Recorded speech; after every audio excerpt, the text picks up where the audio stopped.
আসসালামু আলাইকুম। কি খবৰ? আশা কৰি আল্লাহৰ অশেষ ৰহমতে ভালে আছা। আলহামদুলিল্লাহ, আমিও ভালে আছোঁ।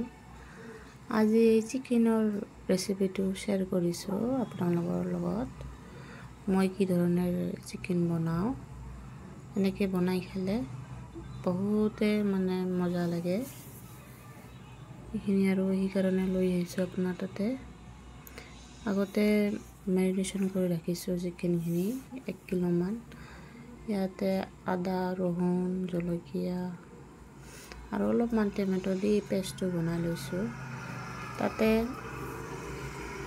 আৰু দহি দিছোঁ, নিমখ দিছোঁ, দি এইখিনি ভালকৈ মিলাই লৈছোঁ। তাৰপিছত এইখিনি আধা ঘণ্টামান ৰেষ্টত ৰাখিছোঁ। ইয়াতে তেল দি তেজপাত দুটামান দিছোঁ। এইখিনি ভালকৈ বেৰেস্তা বনাই লৈছোঁ লাল কৰি।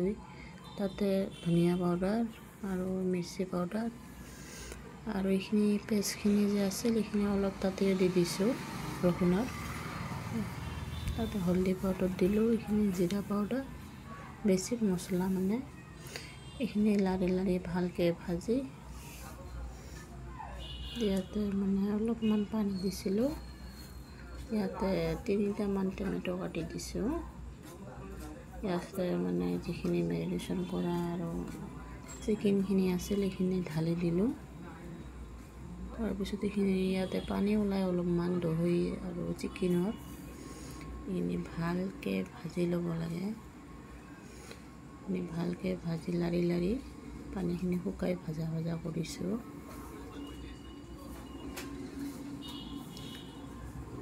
তাৰপিছত ইয়াতে পানী দি দিলোঁ। বেছি পানী দিয়া নাই, অলপ ভাজা নিচিনা কৰিছোঁ নহয়। এইখিনি ভালকৈ আৰু লাৰি লৈ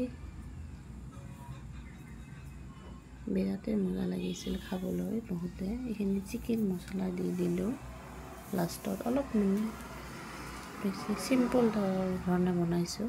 আল্লাহ হাফিজ।